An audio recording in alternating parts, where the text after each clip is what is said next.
Pena ya. Sudah. Harus.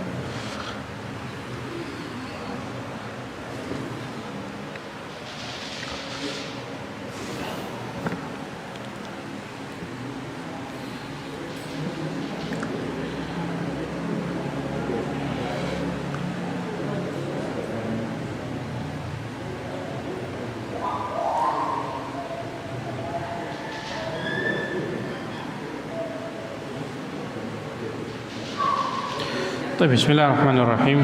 Assalamualaikum warahmatullahi wabarakatuh. Innal hamdalillah nahmaduhu wa nasta'inuhu wa nastaghfiruhu wa na'udzu billahi min shururi anfusina wa sayyiati a'malina. من يهده الله فلا مضل له ومن يضلل فلا هادي له وأشهد أن لا إله إلا الله وحده لا شريك له وأشهد أن محمدا عبده ورسوله اللهم صل وسلم وبارك على نبينا محمد وعلى آله وأصحابه أجمعين يا أيها الذين آمنوا اتقوا الله حق تقاته ولا تموتن إلا وأنتم مسلمون يا أيها الناس اتقوا ربكم الذي خلقكم من نفس واحدة وخلق منها زوجها وبث منهما رجالا كثيرا ونساء واتقوا الله الذي تسالون به والأرحام إن الله كان عليكم رقيبا يا أيها الذين آمنوا اتقوا الله وقولوا قولا سديدا يصلح لكم أعمالكم ويغفر لكم ذنوبكم ومن يطع الله ورسوله فقد فاز فوزا عظيما أما بعد فإن خير الحديث كتاب الله وخير الهدي هدي محمد صلى الله عليه وسلم وشر الأمور محدثاتها وكل محدثة بدعة وكل بدعة ضلالة وكل ضلالة في النار أيها الناس الحاضرون والحاضرات جماعة salat maghrib dan isya Masjid Abu Bakar As-Siddiq Patik Raja yang dirahmati dan diridhai oleh Allah Subhanahu wa taala. Allahumma amin. Kita masih di pembahasan tentang wudu dan sudah di pembahasan tentang sunnah-sunnahnya wudu. Sunnah-sunnahnya wudu.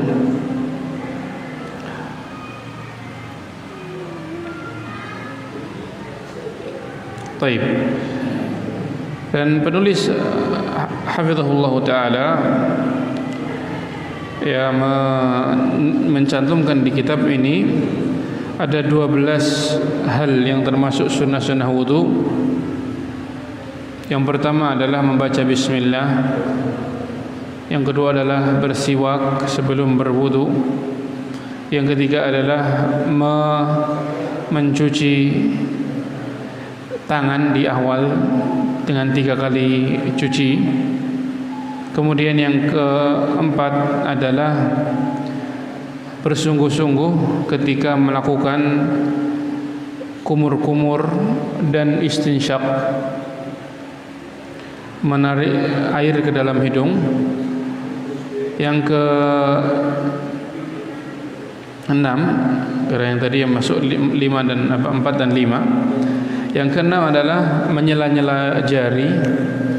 Yang ketujuh adalah berwudu dengan hitungan 3. Yang kedelapan adalah memulai dari kanan. Yang kesembilan adalah orang bilang memijat, semacam memijat, ya agak menekan ketika mengusap, bukan sekedar usapan di atas tapi agak ditekan. Yang ke-10 tentang masalah tambahan lebih dari 3. Yang ke-11 sunnahnya wudu adalah berdoa setelah selesai wudu. Dan yang terakhir adalah salat 2 rakaat setelah berwudu. Kita membahas dari yang pertama.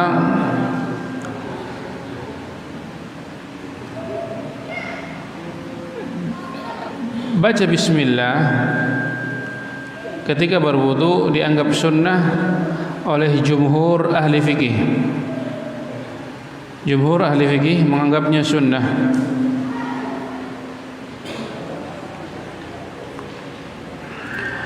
Ya, dan itu adalah pendapat Hanafiyah, Malikiyah, Syafi'iyah dan satu riwayat dari Hanabilah. Dan juga dari kalangan salaf Al-Imam Al-Thawri, Abu Ubaid Al-Qasim bin Salam, Al-Imam Ibn Mundir dan Syekh bin Baz mengatakan wudu itu memiliki hal-hal yang wajib dan memiliki syarat-syarat dan disunnahkan memulai di awalnya dengan bismillah. ya disunahkan mulai dengan bismillah. Kalau dianggap sunnah berarti seandainya wudu dengan tidak membaca bismillah berarti apa? Sah, ya, sah. Baik. Nah, apa dalil bahwa wudu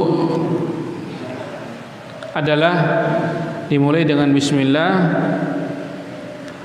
Di sini penulis membawakan sebuah hadis, ya, dan hadis ini ya adalah hadis yang terkait dengan hubungan suami istri. Qala an Ibnu Abbas radhiyallahu anhuma yablughu an-nabiy sallallahu alaihi wasallam annahu qala law anna ahadakum idza atah lahu qala bismillah Allahumma jannibna syaitan wa jannib syaitana ma razaqtana faqudiya bainahuma walad lam yadurrah. Hadis ini riwayat Imam Bukhari dan Imam Muslim. Dari Ibnu Abbas radhiyallahu anhuma, beliau mengatakan Nabi SAW bersabda, seandainya salah seorang dari kalian ketika mendatangi keluarganya, menggauli istrinya, dia mengatakan bismillah, ya Allah, jauhkan kami dari syaitan dan jauhkan syaitan dari yang engkau anugerahkan kepada kami, yakni dari anak kami, jauhkan syaitan dari anak kami. Kemudian dari hubungan mereka berdua tadi ditulis, ya, ditentukan ternyata berhasil menjadi seorang anak, maka syaitan tidak akan mengganggunya. Sisi pendalilannya, kalau hubungan suami istri saja, ya, hubungan suami istri saja, yang mana ini bisa dikatakan, kata para ulama, keadaan manusia yang paling jauh dari zikir itu sebenarnya hubungan suami istri, karena dia sedang menyampaikan syahwatnya, ya. Baik. Itu saja disunnahkan berbasmalah di awal membaca bismillah, ya, maka di keadaan-keadaan lain tentu lebih utama, apalagi kaitannya dengan wudu. Kaitannya dengan wudu.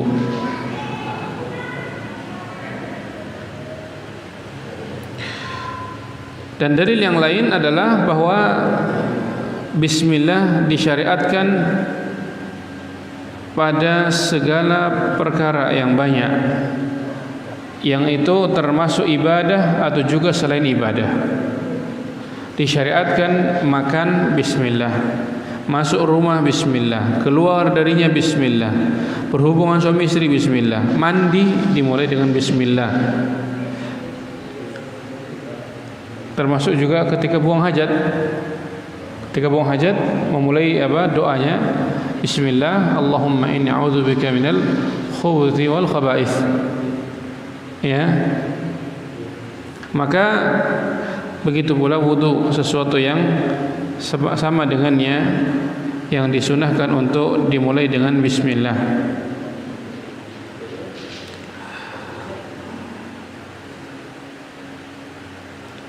Baik. Sunnah yang kedua adalah bersiwak. Disunnahkan bersiwak ketika berwudu, ketika hendak berwudu. Dan hadis yang sudah kita lewat di awal, laula anna syaqqa ala ummati la amartuhum bisiwaki 'inda kulli wudu, atau kama qala sallallahu. Seandainya tidak memberatkan kepada umatku, maka aku perintahkan kepada mereka untuk bersiwak. Ini wajib asalnya. Kalau seandainya tidak memberatkan, ya, inda kulli wudu, ketika hendak wudu.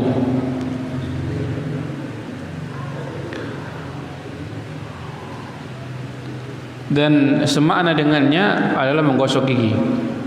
Semakna dengannya adalah gosok gigi. Sudah kita bahas pada waktunya dan tempat yang telah lalu. Di tempat ini pada waktu yang telah lalu. Baik, sunnah yang berikutnya dari sunnah-sunnah wudu setelah bersiwak adalah mencuci kedua telapak tangan 3 kali.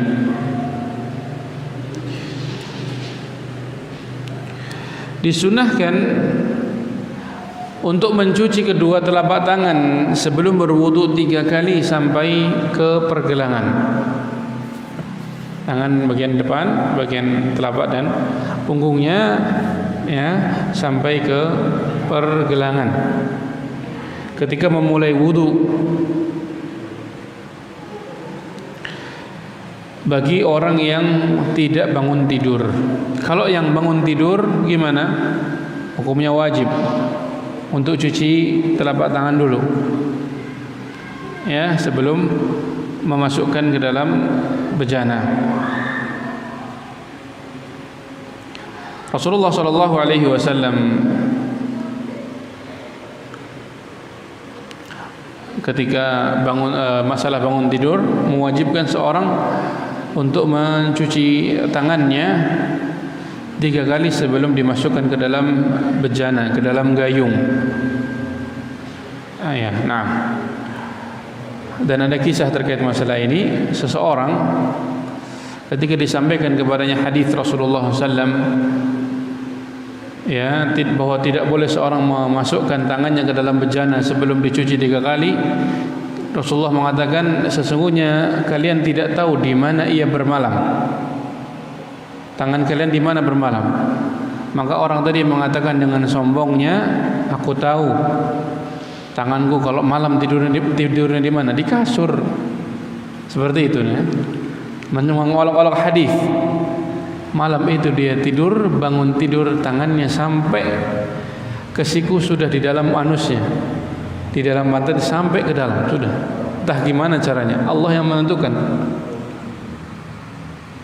Hati-hati dari menyelisihi tuntunan Rasulullah SAW. Ketika sudah datang hadis yang itu hadisnya sahih, udah amalkan saja. Kalau belum sanggup, kita terima, kita beriman, dan kita berazam suatu saat ketika sanggup amalkan. Dan tidak boleh seorang menolak sunnah Rasulullah SAW.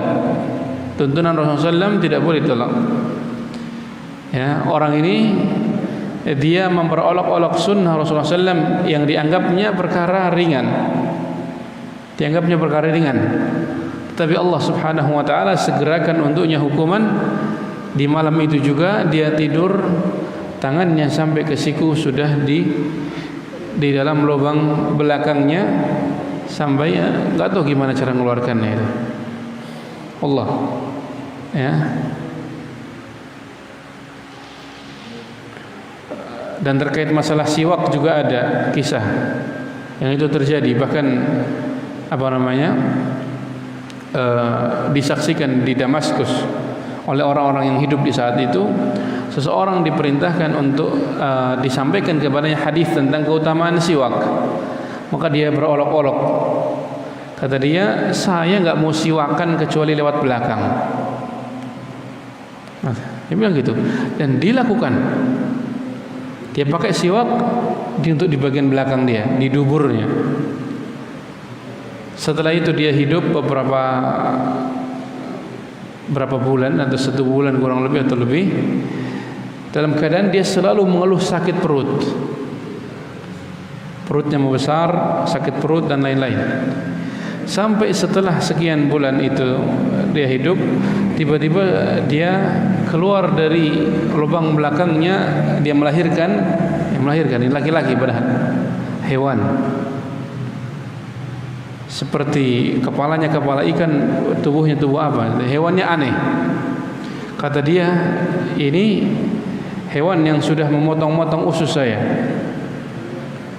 Kemudian apa? Anaknya ketika anaknya tahu melihat hewan tadi, dipukulnya mati. Sebagian orang lihat hewan masih hidup, sebagian masih lihatnya sudah mati. Setelah itu dia 3 hari berikutnya dia meninggal dengan keadaannya yang seperti itu. Ya, hati-hati dengan mengolok-olok tuntunan Rasulullah SAW apapun itu bentuknya. Karena sekarang banyak orang mengolok-olok tuntunan Rasulullah SAW.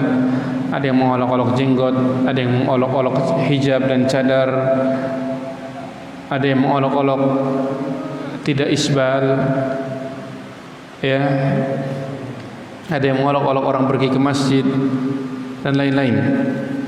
Hati-hati dari orang-orang yang seperti itu, karena sangat mudah bagi Allah Subhanahu wa taala mengirimkan azabnya untuk orang-orang yang menyelisihi tuntunan Rasulullah sallallahu alaihi wasallam. Baik, kembali kepada masalah disunahkan untuk mencuci telapak tangan ketika memulai berwudu bagi orang yang tidak bangun tidur. Adapun yang bangun tidur dia wajib sebelum mencelupkan tangannya ke dalam bejana. Apa dalilnya? Dalil yang pertama dari hadis Rasulullah sallallahu alaihi wasallam ketika berwudu, disebutkan hadis Utsman bin Affan dan juga di dalam hadisnya Abdullah bin Zaid. Ya, hadis wudu yang menjadi pokok tuntunan wudu Rasulullah SAW ada dua hadis. Hadisnya Utsman bin Affan dan hadis Abdullah bin Zaid. Ya.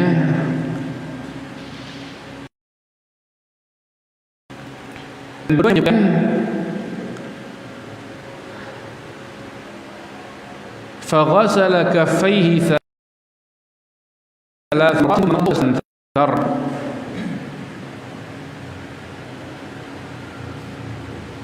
Ini hadis Utsman bin Affan. Beliau mencuci kedua telapak tangannya 3 kali, kemudian baru bermadmadah dan beristinthar. Cuci tangan dulu baru kumur-kumur. Ini hadis Utsman bin Affan. Dan hadis Abdullah bin Zaid bahwa Nabi SAW meminta seember air dan beliau ingin berwudu untuk mereka, memperlihatkan wudu yang benar. Fakafa'a ala yadayhi faghasalahuma thalatha. Setelah diberikan air, beliau menyiramkan air ke tangannya dan mencucinya 3 kali. Ini apa? Sunnah wudu yang berikutnya, yang keberapa? Yang ketiga, yaitu apa? Mencuci tangan sebelum berwudu. Mencuci telapak tangan sebelum berwudu. Dan juga dalil yang lain dinukil ijma' oleh Imam Ibnu Munzir dan Imam Nawawi rahimahumallahu taala. Kata beliau, kata Imam Nawawi, hadza dalilun ala anna ghaslahuma fi awwal al-wudu'i sunnatun wa huwa kadzalika bi ittifaqil ulama. Ini adalah dalil bahwa mencuci tangan di awal wudu itu sunnah. Begitulah dengan kesepakatan para ulama. Dalam syarah Imam Nawawi terhadap Sahih Muslim jilid 3 halaman 105. Baik, kemudian sunnah yang keempat. Sunnah yang keempat dan juga kelima sekaligus adalah bersungguh-sungguh ketika berkumur dan juga beristinsyaq. Bersungguh-sungguh ketika berkumur dan istinsyaq. Ya. Berarti apa? Seandainya seorang cukup masukkan air, langsung membuangnya cukup, telah memenuhi kewajiban. Tetapi kalau bersungguh-sungguh, ya, misalnya ketika berkumur-kumur dia putar di dalam mulutnya sehingga membasahi seluruh rongga mulutnya, membersihkannya. Juga ketika istinsyaq dia hirup air tersebut dengan hidungnya sampai mungkin terasa di ubun-ubun. Ya, kadang sampai terasa di sinusnya, sinus atau di ke atas lagi, atau kadang-kadang mungkin sampai masuk ke tenggorokan. Ya, ini tidak apa-apa. Ya, sama tentunya tidak tidak dalam kondisi berpuasa. Kalau kondisi berpuasa dengan istinsyaq yang berlebihan, maka dikhawatirkan masuk dalam mulut, ke dalam mulut dan juga masuk ke dalam apa? Rongga perut. Ya. Baik. Disunahkan untuk bersungguh-sungguh ketika berkumur-kumur dan istinsyaq. Dan ini disepakati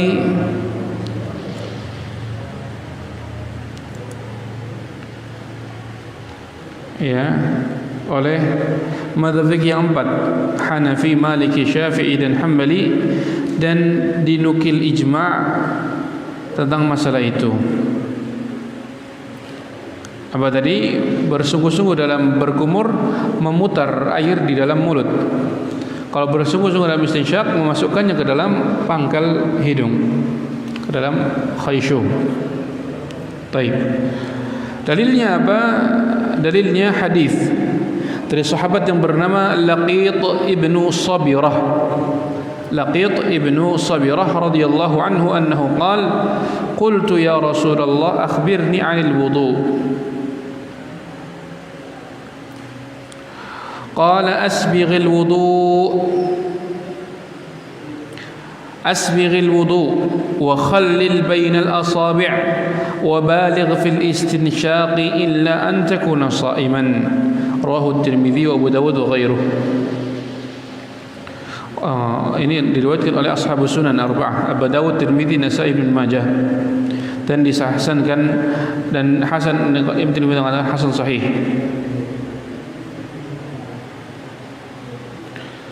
Baik. Hadis Laqit bin Sabirah, beliau mengatakan, ya aku berkata kepada Rasulullah, ya Rasulullah, beritahu aku, ajari aku tentang wudu. Maka Rasulullah SAW mengatakan, asbighil wudu, sempurnakan wudu'mu, wa khallil bainal asabi', dan sela-selai jarimu, wa baligh fil istinsyaqi illa an takuna sha'ima, dan bersungguh-sungguhlah ketika beristinsyaq kecuali saat kamu sedang puasa. Bismillah.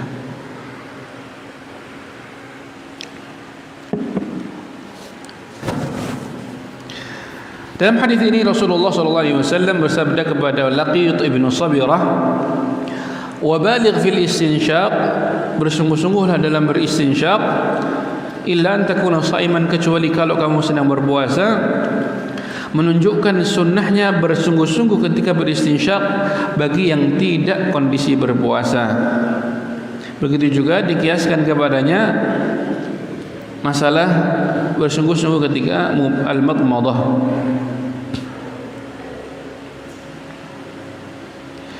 Dan yang kedua tentunya bersungguh-sungguh di dalam marmadah dan istinsyaq termasuk isbaghul wudu yang diperintahkan secara syariat. Ya, itu kata Ibnu Qudamah dalam Asy-Syarhul Kabir. Baik.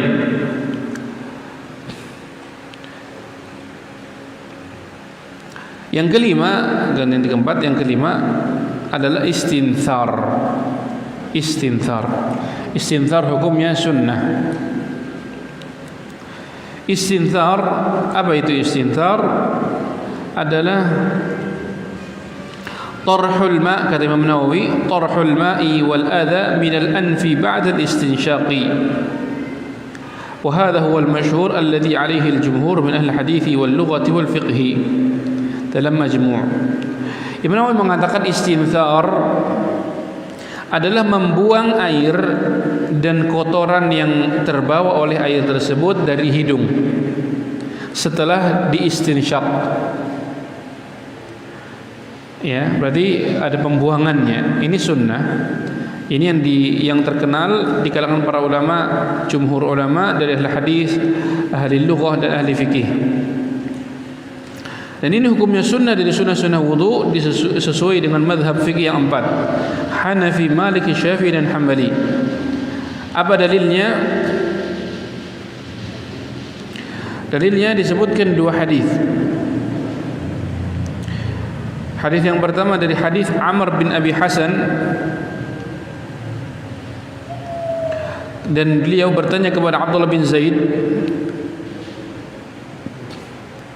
Setelah kalimat yang tadi, fakafa ala yadihi faghasalahuma thalathan thumma adkhala yadahu fil ina'i famadmada wastantara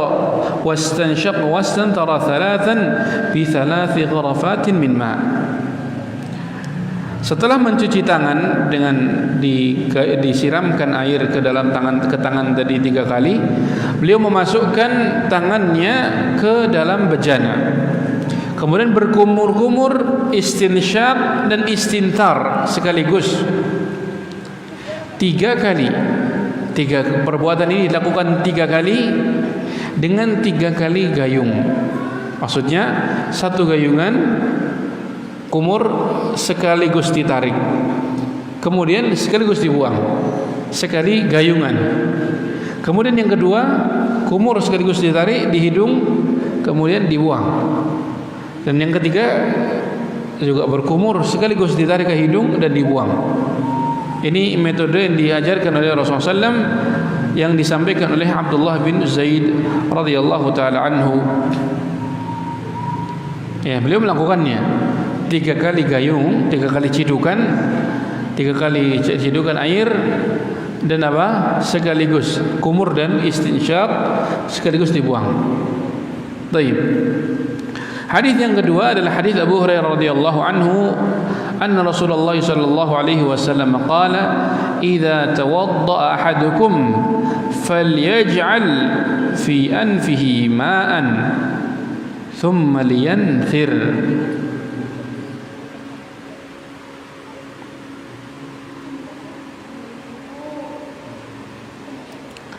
Rasulullah SAW bersabda, apabila salah seorang dari kalian berwudu, hendaknya dia meletakkan air di dalam hidungnya, kemudian dia membuangnya.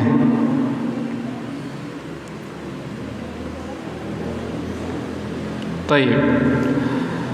Tata cara istinsyaq dan istinthar adalah dengan mengeluarkan air dari hidungnya dengan tangan kiri setelah istinsyaq. Jadi tariknya dengan tangan kanan, buangnya yang kiri. Ini disepakati oleh mazhab fikih yang 4, Hanafi, Maliki, Syafi'i dan Hambali. Dalilnya dari hadis adalah perbuatan Rasulullah sallallahu alaihi wasallam yang diriwayatkan oleh Ali bin Abi Thalib radhiyallahu anhu, bahwa beliau meminta air wudu. Beliau berkumur-kumur, beristinsyaq, dan wa nathara biyadihi al-yusra. Beliau membuangnya dengan tangan kirinya. Fa fa'ala hadza thalathan. Kemudian melakukannya 3 kali, kumur-kumur dengan tangan kanan dan istinsyaq, membuangnya dengan yang kiri. Ini dengan lafaz yang seperti itu. Fa fa'ala hadza thalathan, melakukannya 3 kali, thumma qala hadza tahuru Nabiullah sallallahu alaihi wasallam. Kata Ali bin Abi Thalib ketika mempraktekannya, ini adalah tata cara wudu Nabi sallallahu alaihi wasallam. Hadis ini diriwayatkan oleh Imam Abu Dawud, An-Nasa'i dan Imam Ahmad. Baik. Dan yang lainnya.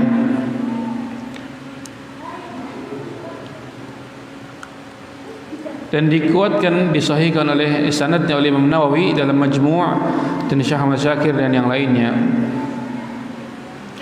Baik. Ini permasalahan istinthar. Berarti yang tadi yang pertama apa tadi? Bismillah, mencuci tangan 3 kali. Kemudian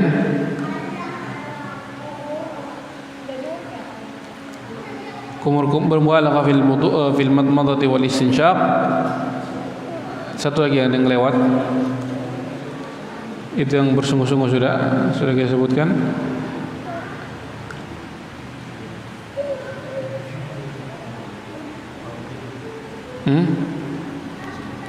Mencuci tangan 3 kali, bismillah, mencuci tangan 3 kali. Kemudian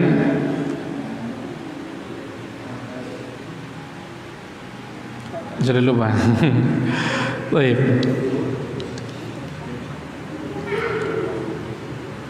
Siwak yang kita lewatkan, adalah siwak yang jadi berkumur-kumur bersiwak, mencuci kedua tangan, bersungguh-sungguh berwudu dalam berkumur-kumur dan istinsyaq kemudian istinthar, dan yang berikutnya yang keenam adalah menyela-nyelai jari. Yang keenam adalah menyela-nyelai jari. Disunahkan untuk menyela-nyelai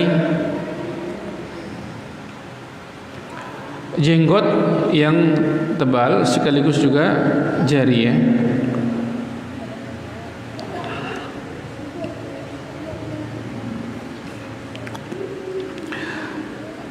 Dan untuk masalah jenggot, disunahkan untuk menyela-nyelai jenggot yang tebal.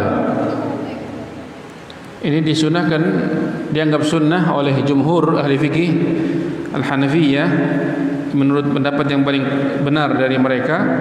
Syafi'iyah, Hanabilah, satu pendapat dari Malikiyah, dan pendapat para ulama yang banyak. Dan di antara para sahabat yang diriwayatkan bahwa beliau melaksanakannya adalah Ibnu Umar, Ibnu Abbas, Hasan bin Ali bin Abi Thalib, Anas bin Malik, Ibnu Abi Layla, Atha bin Sa'ib, dan yang lain-lain.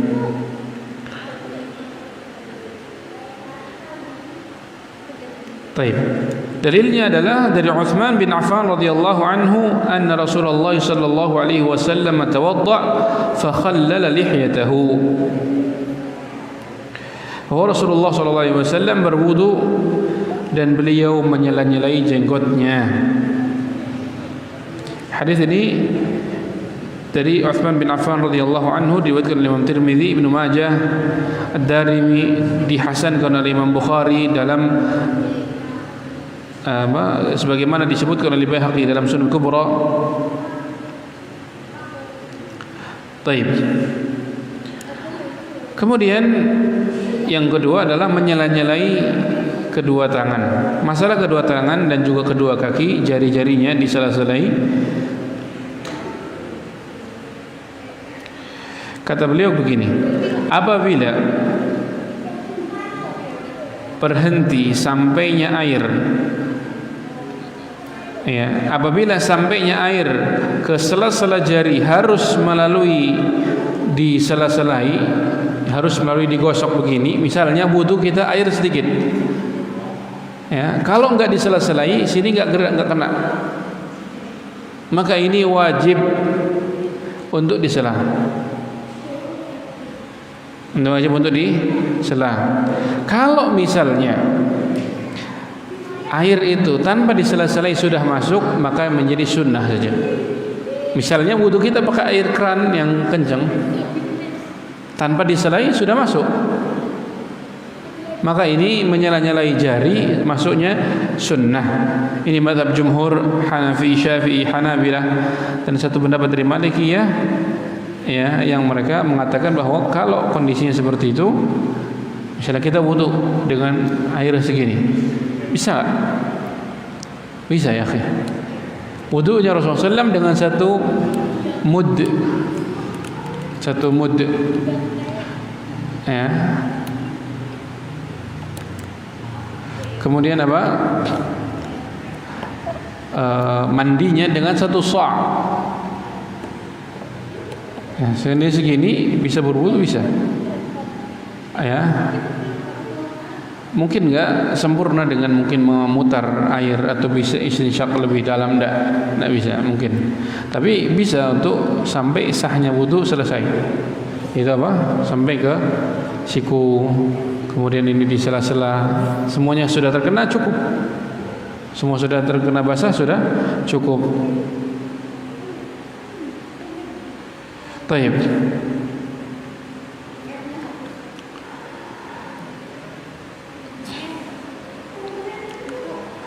Dalilnya adalah ayat yang sudah kita baca, Al-Maidah ayat 6, faghsilu wujuhakum wa aydiyakum ilal marafiqi wamsahu bi ru'usikum wa arjulakum ilal ka'bain.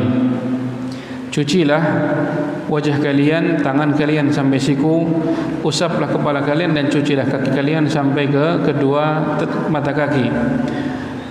Sisi pendalilannya bahwa Allah Subhanahu wa taala memerintahkan untuk mencuci. Dan yang namanya mencuci selama air sudah sampai cukup, ya. Sudah sampai itu sudah cukup. Selama air sudah nyampe sudah cukup, tanpa harus disela-selai. Maka ini menunjukkan bahwa tidak wajibnya menyela-nyelai tempat tersebut. Tapi kalau belum nyampe, berarti belum tercuci.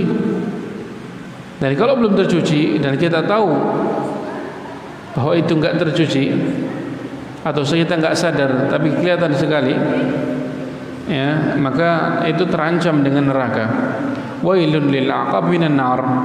Celaka dari tumit-tumit dari api neraka ketika tidak dicuci. Dan hadis yang kedua dan berikutnya dari yang kedua adalah hadis yang kita sudah baca ketika Laqit bin Sabirah meminta kepada Rasulullah diajari berwudu. Beliau Rasulullah SAW mengatakan, sempurnakan wudu'mu sela-selai jarimu.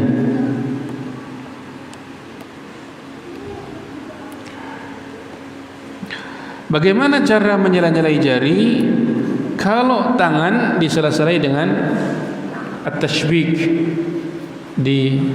disilangkan begini.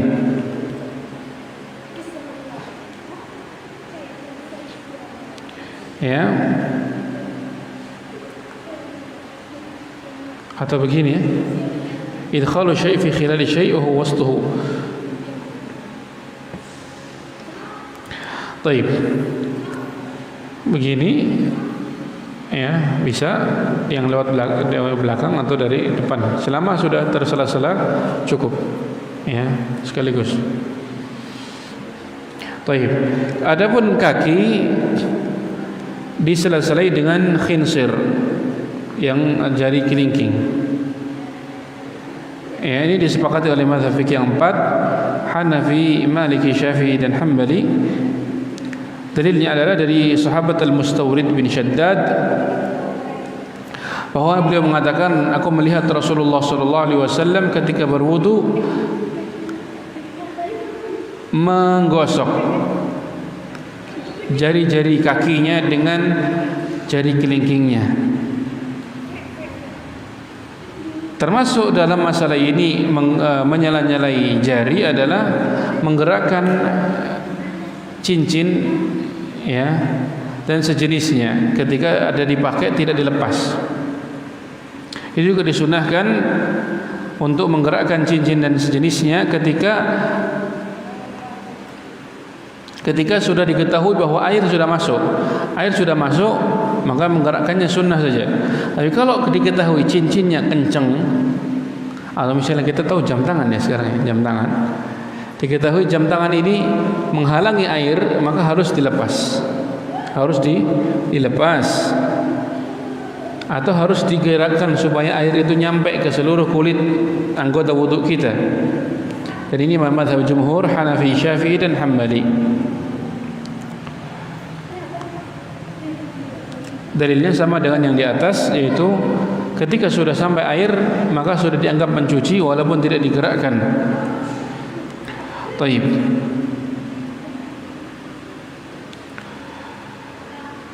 Pembahasan yang berikutnya masalah sunnahnya wudu yang ke-7.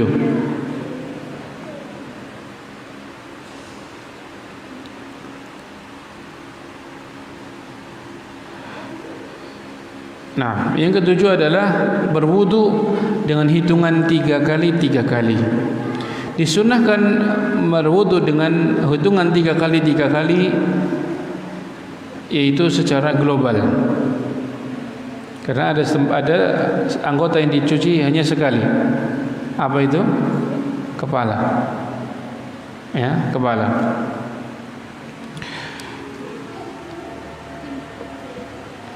Adzan jam berapa? 26.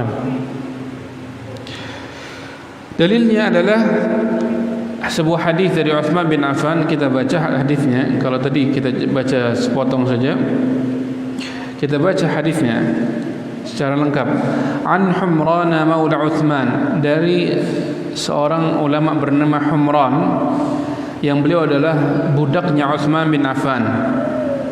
Annahu ra'a Utsman bin Affan da'a bina'in, dia melihat Utsman bin Affan meminta ember. Fa'afragha ala kaffaihi 3 mirarin, kemudian menyiramkan kedua telapak tangannya 3 kali. Faghasalahuma, lalu mencucinya dengan 3 kali tersebut. Thumma adkhala yaminahu fil ina'i, kemudian memasukkan tangan kanannya di dalam air. Famadmadha wastanshaqa, berkumur dan istinsyaq. Thumma ghasala wajhahu 3, kemudian mencuci wajahnya 3 kali. Wa yadayhi ilal mirfaqaini 3 mirarin, mencuci tangannya sampai siku 3 kali. Thumma masaha bi ra'sihi, kemudian mengusap kepalanya. Thumma masaha bi ra'sihi, enggak disebutkan 3. Thumma ghasala rijlaihi 3 mirarin ila al-ka'bain, kemudian mencuci kakinya, kedua kakinya 3 kali sampai ke mata kakinya. Kemudian beliau mengatakan, Uthman mengatakan, qala Rasulullah sallallahu alaihi wasallam, Rasulullah SAW bersabda, man tawadda'a, siapa yang berwudu, nahwa wudu'i hadha, seperti wuduku ini, thumma shalla raka'ataini, kemudian salat 2 rakaat, la yuhaddithu fihima nafsah, tidak dia berbisik-bisik pada dirinya sendiri, ya, tidak berhayal pada dirinya sendiri. Ghufira lahu ma taqaddama min dhanbihi, diampuni dosanya yang sudah lalu. Rawahul Bukhari wal lafdhu lahu wa Muslim. Riwayat Bukhari Muslim. Jadi disebutkan mencuci tangan di awal 3 kali, mencuci wajah 3 kali, kemudian apa? Mencuci tangan sampai siku 3 kali, dan mencuci kaki 3 kali. Dan ini ada fadilahnya, mencuci 3 kali, ya. Ini apa?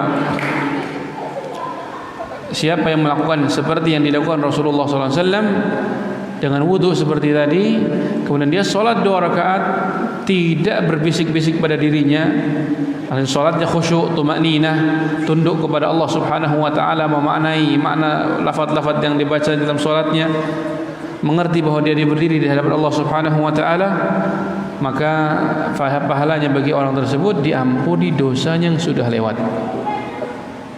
Besar tidak? Besar sekali. Diampuni dosanya yang sudah lewat.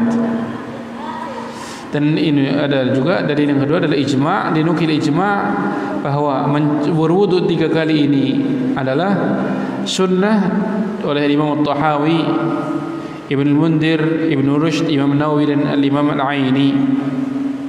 Imam Nawawi mengatakan kaum muslimin sepakat bahwa yang wajib dalam ketika mencuci anggota tubuh adalah sekali, dan 3 kali sunnah. Yang wajib sekali, yang 3 kali sunnah. Ini syarah Imam Nawawi atas Sahih Muslim jilid 3 halaman 106. Allahumma salli wa sallim wa barik ala nabiyina Muhammad. Allahumma anfa'na bima 'allamtana wa 'allimna yanfa'una wa zidna ilman ya arhamar rahimin. Allahumma tahhir qulubana wa sahih a'malana wa taqabbal minna innaka antas samiul alim. Subhanakallahumma wa bihamdika asyhadu an la ilaha illa anta astaghfiruka wa atubu ilaik. Assalamualaikum warahmatullahi wabarakatuh.